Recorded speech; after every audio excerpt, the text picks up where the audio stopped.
25,02,000 महिलाओं के खाते में राशि भेजी जाएगी। आज ये राशि भेजी जाएगी।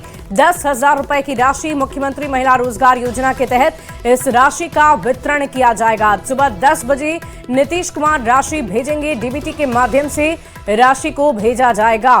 तो पटना से बड़ी खबर आपको बता रहे हैं। महिलाओं को सीएम नीतीश कुमार की तरफ से एक बार फिर से सौगात दी जानी है। 25,02,000 महिलाओं के खातों में आज 10-10 हजार रुपए की राशि डीबीटी के माध्यम से भेजी जानी है। आपको बता दें कि चुनाव के पहले और चुनाव के बाद भी लगातार नीतीश कुमार अपने वादों पर खड़े रहे हैं और हर वक्त जब भी महिलाओं को राशि देने की बारी आई, उन्होंने पूरे उत्साह के साथ उस राशि का वितरण किया है, क्योंकि मुख्यमंत्री महिला रोजगार योजना की चर्चा उन्होंने चुनावी घोषणाओं के दौरान भी की थी और आखिरकार उस योजना का लाभ लेती महिलाएं अब बिहार में नजर भी आ रही है। लाख महिलाओं के लिए खुशखबरी है। मुख्यमंत्री महिला रोजगार योजना के तहत आज 25 लाख महिलाओं के खाते में 10-10 हजार रुपए ट्रांसफर किए जाएंगे। जी हां, लगातार मुख्यमंत्री महिला रोजगार योजना के तहत महिलाओं के खाते में 10-10 हजार रुपए भेजे जा रहे हैं और उसी सिलसिले में आज भी 25 लाख महिलाओं के खाते में 10-10 हजार रुपए भेजे जाएंगे। इस दौरान कुल 25 करोड़ रुपए डीबीटी के जरिए लाभुकों के बैंक खाते में ट्रांसफर होंगे। जानकारी के मुताबिक मुख्यमंत्री नीतीश कुमार वीडियो कॉन्फ्रेंसिंग के जरिए राशि ट्रांसफर करेंगे।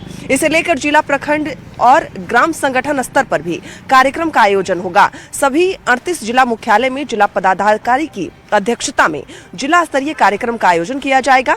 बिहार में महिलाएं सेल्फ डिफेंड बने और खुद का रोजगार शुरू कर सके, इसके लिए मुख्यमंत्री महिला रोजगार योजना के तहत उन्हें सहायता राशि दी जा रही है। पहले महिलाओं को 10-10 हजार रुपए दिए जा रहे हैं। इसके बाद सरकार 2-2 लाख रुपए की राशि सहायता के रूप में देगी। पहले फेज में 10 हजार रुपए दिए गए, दूसरे फेज में महिलाओं को 20 हजार, तीसरे फेज में 40 हजार, चौथे फेज में 80 हजार, पांचवें फेज और आखिरी फेज में 60 हजार रुपए की राशि महिलाओं को दी जाएगी। जानकारी के मुताबिक पहले फेज में दिए गए 10 हजार रुपए का उपयोग का आकलन किया जाएगा। ये जिम्मेदारी ग्राम संगठन की होगी। देखा जाएगा कि राशि से दुकान या व्यवसाय शुरू हुआ है या नहीं। यह भी देखा जाएगा कि व्यवसाय को लेकर रुचि कैसी है।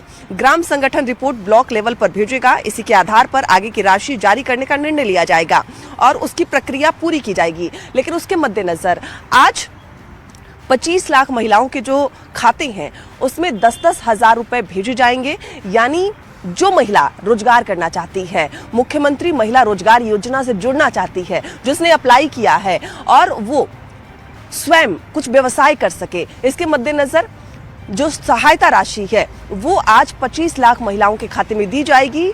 और लगातार जो महिलाएं हैं वो स्वावलंबी बन रही हैं, व्यवसाय कर रही हैं, किसी पर अब आश्रित नहीं है, क्योंकि कुछ ना कुछ रोजगार कर रही हैं और मुख्यमंत्री की तरफ से भी उन्हें सहायता राशि दी जा रही है। और आने वाले भविष्य में जो महिलाएं बेहतर व्यवसाय करेंगी, उनका संकल्प दृढ़ होगा, उन्हें 2-2 लाख रुपए तक की सहायता राशि भी मुख्यमंत्री की तरफ से दी जाएगी।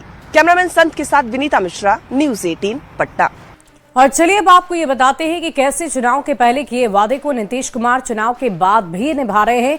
और आज की 25 लाख महिलाओं को शामिल कर लिया जाए तो मुख्यमंत्री महिला रोजगार योजना के तहत 10-10 हजार रुपए पाने वाली कुल महिलाओं की संख्या 1,81,00,000 रुपए हो जाएगी। 26 सितंबर को इस योजना की शुरुआत हुई और जब पीएम मोदी ने पहली किस्त में 75 लाख महिलाओं के बैंक खाते में 7,500 करोड़ रुपए ट्रांसफर किए, उसके बाद से ये सिलसिला बदस्तूर जारी है। तारीख महिलाएं की संख्या और राशि की संख्या बदलती गई, बढ़ती गई और लगातार महिलाओं के खाते में ये राशि गई। 26 सितंबर 2025 की अगर हम बात करें तो 75 लाख महिलाओं के खाते में 7500 करोड़ रुपए भेजे गए थे। 3 अक्टूबर 2025 की बात करें तो 25 लाख महिलाओं के खाते में 2500 करोड़ रुपए की राशि ट्रांसफर की गई।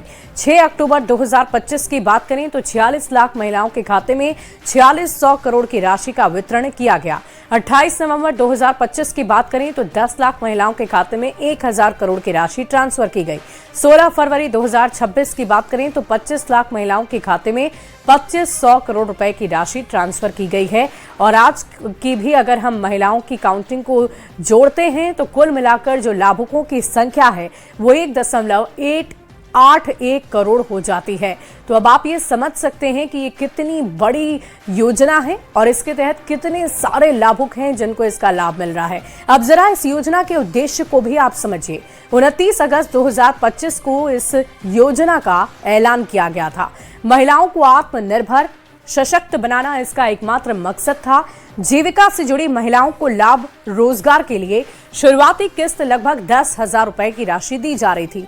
ये राशि महिलाओं को लौटानी नहीं है। 26 सितंबर को इस योजना की शुरुआत की गई। साथ ही साथ आपको ये भी बता दें कि प्रधानमंत्री नरेंद्र मोदी, सीएम नीतीश ने पहली किस्त को जारी किया था, पैसे जारी किए थे और सीधे सीधे महिलाओं के खाते में 10-10 हजार रुपए ट्रांसफर किए गए और 6 महीने के बाद उन रोजगार की समीक्षा की गई जिस रोजगार को लेकर इन महिलाओं के खाते में ट्रांसफर किया गया था। रोजगार अच्छा चलने पर 2 लाख तक की मदद सरकार की तरफ से की जानी थी और इसकी चर्चा पहले भी की गई है। और आपको बता दें कि हाल फिलहाल में 2 लाख रुपए की राशि भी कुछ महिलाओं के खाते में ट्रांसफर की गई जिन्हें पूरा लाभ इसका मिला है और इसके माध्यम से महिला स्वावलंबी हो रही है, आत्मनिर्भर बन रही है और स्वरोजगार की तरफ बढ़ रही है। तो बिहार सरकार की इस योजना को आप समझ सकते हैं कि ये कितनी महत्वपूर्ण और खास योजना है। देखिए, बिहार विधानमंडल के बजट सत्र का आज 10वां दिन है। शनिवार और रविवार की छुट्टी के बाद आज फिर एक बार विपक्ष के तेवर दोनों ही सदनों में देखने को मिलेंगे। विपक्ष नीतीश सरकार को लगातार लॉ एंड ऑर्डर के मामले पर घेरते नजर आ रही है और इस मुद्दे पर चर्चा की मांग की जा रही है और ऐसे में उम्मीद है कि सरकार विपक्ष के आरोपों का जवाब जरूर देगी। रविवार के अवकाश के बाद आज एक बार फिर से सदन की कार्यवाही शुरू होगी और इस दौरान विपक्ष एक बार फिर से सत्ता पक्ष को घेरने की पूरी कोशिश करता हुआ नजर आएगा। कई ऐसे मुद्दे हैं जिस पर लगातार विपक्ष सरकार को घेरने की कोशिश कर रही है। बिहार में हो रहे अपराध के मद्देनजर विपक्ष लगातार सरकार से सवाल भी उठा रही है और उनका जवाब लगातार मांग भी रही है और आज भी विपक्ष नीतीश सरकार को लॉ एंड ऑर्डर के सवाल पर लगातार घिरता हुआ नजर भी आएगा और इस पर चर्चा की मांग भी करेगा। हालांकि आज अल्पसूचित और तारांकित प्रश्न और उसके उत्तर होंगे। इसके साथ ही सूचना प्रौद्योगिकी विभाग से जुड़ा ध्यान आकर्षण पेश किया जाएगा जिस पर सरकार की तरफ से जवाब भी दिया जाएगा। कई ऐसे मुद्दे हैं जिस पर ध्यान आकर्षण का जवाब सरकार देगी और उसके मद्देनजर आज यहां पर जो प्रश्नोत्तरी है वो भी किया जाएगा। विधानसभा में south Bihar power distribution company limited के वित्तीय वर्ष 2021-22 और 2022-23 के वार्षिक प्रतिवेदन के प्रति सदन में पटल पर रखी जाएगी। विधानसभा की दूसरी पाली में स्वास्थ्य, समाज कल्याण, आपदा विभाग, विधि विभाग, परिवहन विभाग और योजना और विकास विभाग पर वाद विवाद होगा।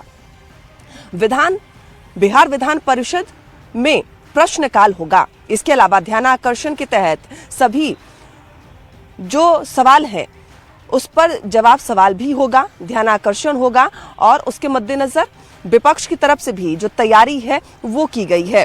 बिहार विधानसभा के बजट सत्र के 9वें दिन की अगर हम बात करें यानी अवकाश से पहले की अगर हम बात करें तो विपक्ष ने विधानसभा में महिलाओं को लेकर सवाल उठाए।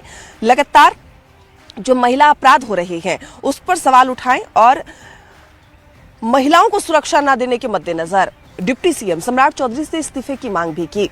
और आज भी संभावना जताई जा रही है कि जिस तरीके से सदन की कार्यवाही के दौरान विपक्ष ने सत्ता पक्ष को घेरने की पूरी कोशिश की, लगातार बिहार में हो रहे अपराधों पर सवाल सरकार से किए, उनका जवाब लगातार मांग रही है। तो आज 2 दिनों के अवकाश के बाद एक बार फिर से विपक्ष सत्ता पक्ष को घेरने की कोशिश करेगा और जो अपराध हो रहे हैं उस पर सरकार से जवाब भी मांगेगा और एक बार फिर से दोनों सदनों में जो हंगामा है, वाद विवाद है, वो देखने को मिलेगा। कैमरामैन संत के साथ विनीता मिश्रा, न्यूज़ 18 पटना। बढ़ते आगे, दिल्ली के भारत मंडपम में आज एआई तकनीक पर महाकुंभ की शुरुआत हो रही है। पीएम मोदी इसका उद्घाटन करेंगे और एआई इंपैक्ट समिट 2026 के इस आयोजन को लेकर तकनीकी क्षेत्र में गजब का उत्साह देखा जा रहा है। इस समिट को लेकर पीएम मोदी ने कहा है कि भारत में एआई इंपैक्ट समिट होना गर्व की बात है, जिसमें 13 देश के पवेलियन शामिल होंगे। समिट के लिए दुनिया भर से लोग भारत आ रहे हैं। इससे देश के युवाओं का सामर्थ्य पता चलता है। साथ ही भारत में एआई इंपैक्ट समिट ये बताता है कि देश विज्ञान तकनीक के क्षेत्र में तेजी से आगे बढ़ रहा है।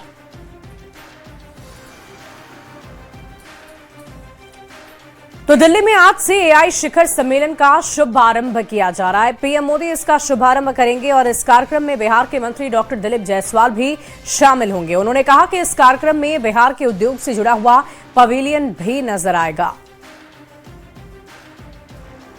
All India AI impact summit and expo 2026 का शुभारंभ करेंगे और बिहार की ओर से भी information and technology department and उद्योग विभाग, ये दोनों विभाग उसमें पार्टिसिपेट कर रहे हैं। और कल 10 बजे हमारा जो है उसका इनॉग्रेशन होना है हमारे पेवेलियन का। हम अपने जो उद्योग विभाग की ओर से सेमीकंडक्टर पॉलिसी लाई गई है, तो पूरे दुनिया के सभी राष्ट्र के लोग इसमें आ रहे हैं एआई समिट में। तो हम लोग अपने सेमीकंडक्टर पॉलिसी के जो हमारी है उसको इंट्रोड्यूस करेंगे, जिससे कि ज़्यादा से ज़्यादा निवेशक को पता चले कि बिहार सेमीकंडक्टर पॉलिसी क्या है और ज़्यादा से ज़्यादा निवेशक यहाँ आ सकें, इसके लिए हम लोग प्रयास कर रहे हैं। इस दिल्ली से एक बड़ी खबर आ रही है। आज बिहार के पूर्व मुख्यमंत्री लालू प्रसाद और राबड़ी देवी कोर्ट आने वाले हैं। दिल्ली स्थित राउज एवेन्यू कोर्ट में पेश होंगे। आज होगा लालू यादव और राबड़ी देवी से कोर्ट का सवाल जवाब। क्या आप अपने ऊपर लगे आरोपों को स्वीकार करते हैं? ये होगा कोर्ट का सवाल। लालू यादव और राबड़ी देवी को इसका जवाब देना होगा और उसके बाद कोर्ट की औपचारिकता को पूरा करते हुए साइन भी करना होगा। जमीन के बदले नौकरी देने के मामले में कोर्ट द्वारा आरोप तय होने के बाद औपचारिक तौर पर साइन हस्ताक्षर करने आएंगे लालू प्रसाद यादव। कोर्ट की औपचारिकताओं को पूरी करने के लिए पहुंचेंगे लालू और राबड़ी देवी। इसी मामले में पिछले कुछ दिनों से तेजस्वी यादव भी 9 फरवरी को पहुंचे थे। राउज एवेन्यू कोर्ट में सुनवाई लगातार चल रही है। इस पूरी खबर की अधिक जानकारी के साथ न्यूज 18 संवाददाता दिल्ली से शंकर आनंद फोन लाइन पर जुड़ रहे हैं। शंकर, क्या जानकारी आपके पास? कब तक कोर्ट का समय निर्धारित रखा गया है? लालू प्रसाद राबड़ी देवी की पेशी आज होनी है और इस पेशी में क्या महत्वपूर्ण चर्चा हो सकती है? देखिए, आज लालू प्रसाद यादव और राबड़ी देवी आज दिल्ली स्थित राउज एवेन्यू कोर्ट में पेश होंगे और कल शाम में लालू यादव और राबड़ी देवी जो है दिल्ली पहुंचे और ये महज 5 से 10 मिनट की औपचारिकताएं होंगी कोर्ट के अंदर में। दरअसल जब कोर्ट के द्वारा जिस तरह से किसी भी आरोपी के खिलाफ जब आरोप तय किया जाता है तो उसके बाद वो हस्ताक्षर करने की प्रक्रिया होती है। लालू प्रसाद यादव, तेजस्वी यादव, राबड़ी देवी, ये जो तमाम जो लोग हैं, ये लोग वीडियो कॉन्फ्रेंसिंग के माध्यम से जुड़े हुए थे। तो कोर्ट के अंदर में जो हस्ताक्षर की प्रक्रिया है वो छूट गई थी। तो आज कोर्ट के अंदर में जब लालू प्रसाद यादव और राबड़ी देवी आएंगे तो उनसे कोर्ट जो एक औपचारिकता निभाते हुए एक सवाल भी करेगा कोर्ट के द्वारा और पूछा जाएगा कि आपके खिलाफ जो आरोप तय किया गया है, क्या आप अपने आप को आरोपी मानते हैं या नहीं मानते हैं। तो उसके बाद जो भी जवाब होगा उनको उसको जवाब देना होगा और वो एक हस्ताक्षर करना होगा। तो ये महज 10 मिनट की औपचारिकता होगी और उसके बाद वो जा सकते हैं। इसके बाद कोर्ट का जो ट्रायल है वो शुरू होने वाला है। देखिए, मैं आपको बताना चाहूंगा, पिछले कुछ दिन पहले ही 9 फरवरी को तेजस्वी भी आए थे। तकरीबन वो भी 10 मिनट तक कोर्ट के अंदर रहे और तेजस्वी से भी वही सवाल पूछा गया था। इस मामले में जिस तरह से तमाम अन्य आरोपी हैं, तमाम अन्य आरोपियों को आना होगा और बारी से बारी सबको सिग्नेचर करना होगा। तो कई लोग यहाँ पे सिग्नेचर कर चुके हैं और इस प्रक्रिया से गुजर चुके हैं, लेकिन लालू प्रसाद यादव और राबड़ी देवी बाकी थे, इसलिए वो आज आ रहे हैं और आज उन तमाम औपचारिकताओं को पूरा करेंगे। तो एक तरह से कह सकते हैं कि जिस तरह से जमीन के बदले नौकरी देने का जो मामला था, इस मामले में कोर्ट के द्वारा जिस तरह से आरोप तय किए गए थे पिछले कुछ दिनों पहले, उसके बाद जिस तरह से अब आने वाले दिनों में अब ट्रायल शुरू होना है, तो ट्रायल के पहले की ये तमाम औपचारिकता है, क्योंकि जितने भी आरोपी हैं जिनको कोर्ट ने जिनके खिलाफ आरोपी माना है तो उनको सिग्नेचर करने के लिए आना होगा और कोर्ट की इस प्रक्रिया से गुजरना होगा। तो देखना लाजमी होगा कि आज कोर्ट के अंदर में लालू प्रसाद यादव और राबड़ी देवी क्या जवाब देते हैं। हालांकि पिछले सुनवाई के दौरान में तेजस्वी यादव ने साफ तौर पे अपने ऊपर में लगे हुए तमाम आरोप को इग्नोर किया था। उन्होंने साफ तौर पे मना किया था कि उनके खिलाफ लगे आरोप गलत है और इस मामले पे वो ट्रायल में जाएंगे। तो ट्रायल के दौरान में किस तरह से तमाम चीजें होंगी वो देखना लाजमी होगा। बहुत शुक्रिया शंकर, हमारे साथ जुड़ने के लिए। इस पूरी खबर पर नजर बनाकर रखें, हम फिर आपसे जुड़ेंगे और पूरी जानकारी लेंगे।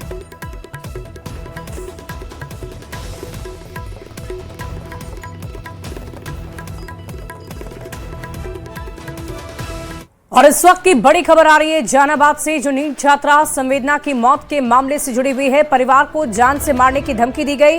धमकी भरी एक पर्ची मिली है। शनिवार की सुबह ये पर्ची मिली थी। ज्यादा तेज नहीं बनने की धमकी दी गई है। इस पूरे परिवार को जान से मारने की धमकी मिली है। परिवार ने फिलहाल पुलिस को इस बाबत सूचना दे दी है। सीबीआई को जानकारी मिल चुकी है। पूरे मामले में पुलिस ने शिकायत दर्ज कर शकूराबाद पुलिस ने जांच पड़ताल भी शुरू कर दी है।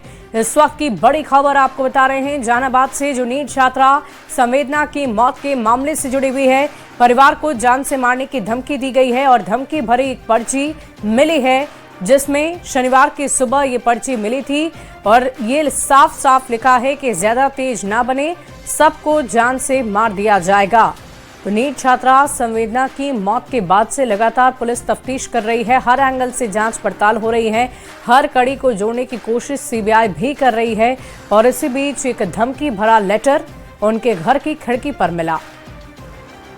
कल सुबह 10, साढ़े 10, 11 में बाहरी जो खिड़की है, तो खिड़की से अंदर की ओर किचन वाला रूम में, जिसमें एक तो पर्चा मिला, खाना जो बना रहे थे उनको, पर्चा पर कुछ धमकी भरा मैसेज लिखा हुआ था।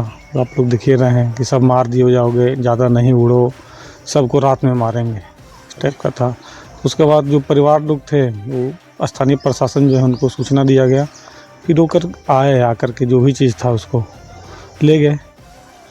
और ये डर तो बन रहे हैं सर, अब घर पे पर्चा मिल रहा है धमकी का वगैरह वगैरह, तो दिक्कत थोड़ा सा लग ही रहा है। सुरक्षा के लेकर यहाँ पे सुरक्षा लेकर के यहाँ पे चौकीदार लोग रहते हैं, दिन में रहते हैं, रात में भी रहते थे, लेकिन 2 रात से शायद नहीं है। 2 रात से 2 ठो का ड्यूटी यहाँ पे था, तो नहीं है। एक पतियामा गांव में जहां उस नीट छात्रा के साथ जो घटना हुआ था, तो उन्हीं के घर से एक पर्चा दिया गया है कि मेरे मतलब पर्चा संबंधित है, उसका जांच किया जा रहा है और उसका सनहा दर्ज कर लिया गया है थाना पे। सुरक्षा में भी वहाँ पे तैनात किया गया? जी, सुरक्षा के लिए तो करीब आज से 5-6 दिन पहले ही अपर थानाध्यक्ष की वहाँ तैनाती कर दिया गया है और गार्ड भी है और दफेदार भी वहाँ पर नियुक्त है। तो आपको किस तरह का पर्चा मिलना क्या है? अभी उसका फिलहाल जांच चल रहा है। और इस पूरी खबर की अधिक जानकारी के साथ न्यूज़ 18 संवाददाता अमित हमारे साथ पटना से लाइव जुड़ रहे हैं। सीधे उनका रुख करना चाहूंगे। अमित, क्या जानकारी है इस पत्र के संबंध में आपके पास, और क्या हम समझे इस पत्र को क्या किसी शरारती तत्व ने यूं ही लिखकर रख दिया, या इसमें भी किसी तरह की कोई किसी की मंशा है? देखिए सुबी, ये काफी गंभीर मामला है, वो भी तब जब इस पूरे मामले की जांच जो है वो सीबीआई शुरू कर दी है।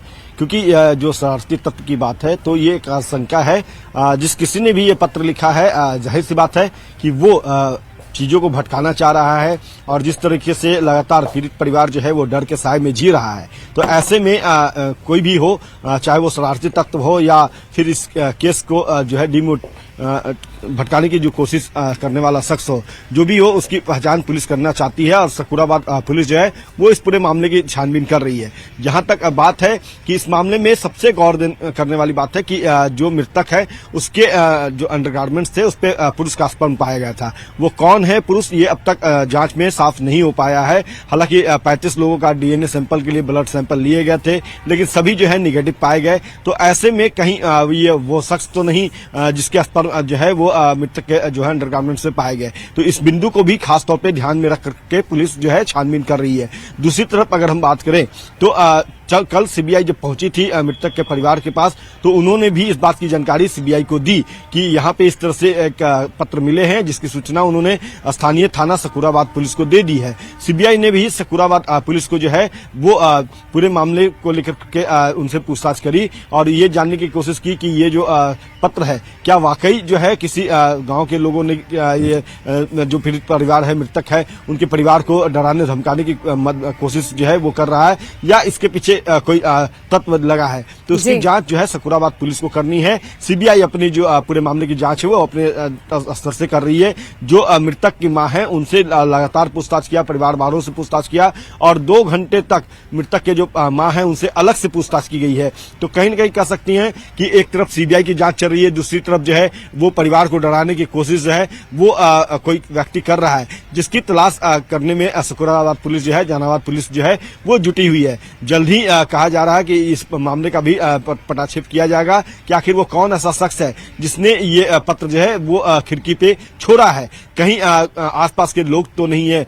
जो भी हो इसकी जांच पड़ताल की जा रही है। फॉरेंसिक की भी मदद ली जाएगी, ऐसा कहना है जहानाबाद पुलिस का कि चूंकि पत्र का जो हैंडराइटिंग है उसका मिलान किया जाएगा। आसपास के जो लोग हैं जिन पर भी डाउट जाएगी पुलिस जिसे भी डिटेन करेगी उनके हैंडराइटिंग जो है उसके नमूने लिए जाएंगे और उसके बाद एफएसएल जो टीम है वो उस लिखावट की मिलान करेगी और जो भी दोषी होंगे उनके खिलाफ कानूनी कार्रवाई जो है वो की जाएगी। तो फिलहाल दो तरीके से वाली बात होगी कि कानूनी कार्रवाई किस दिशा में आगे बढ़ती है और पुलिस की जांच पड़ताल में क्या बड़े खुलासे होते हैं। बहुत शुक्रिया आपका हमारे साथ जुड़ने के लिए। बढ़ते आगे फुलवारी शरीफ में छात्रा की मौत से जुड़ा हुआ मामला, पोस्टमार्टम रिपोर्ट में एक बड़ा खुलासा हुआ है। पोस्टमार्टम में दुष्कर्म का मामला सामने नहीं आया है। पुलिस रिक्रिएट करेगी क्राइम सीन। डमी बॉडी को गिराकर खुलासे की कोशिश की जा रही है। अलग अलग एंगल से गिराकर बॉडी को पड़ताल किया जाएगा। डमी बॉडी से क्राइम सीन को रिक्रिएट किया जाएगा। खुद गिरी या उसे धक्का दिया गया, इसकी जांच पड़ताल होनी है।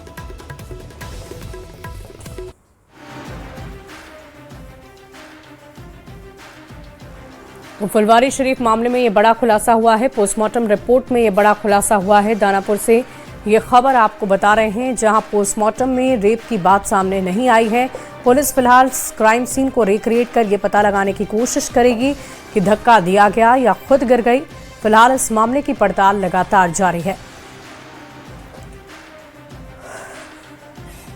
अब जरा पूरे मामले को संक्षेप में आप समझ लीजिए। फुलवारी शरीफ के कोचिंग का ये मामला है।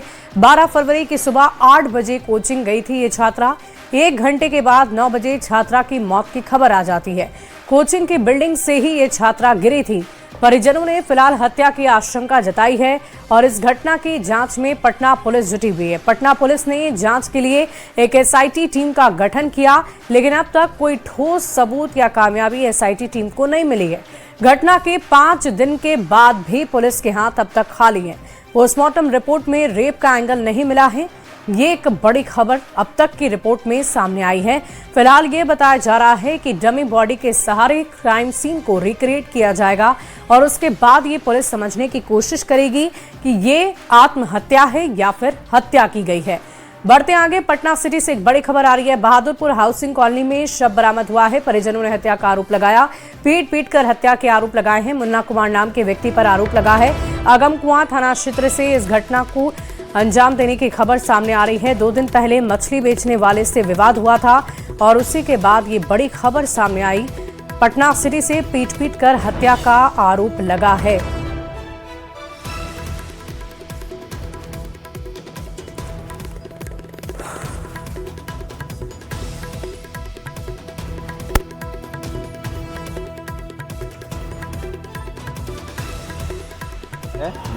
इनको लोग सुबह 10 बजे सुबह में बुलाए। पता नहीं किस बात का झगड़ा था। लोगों ने मारपीट की इन लोग के साथ।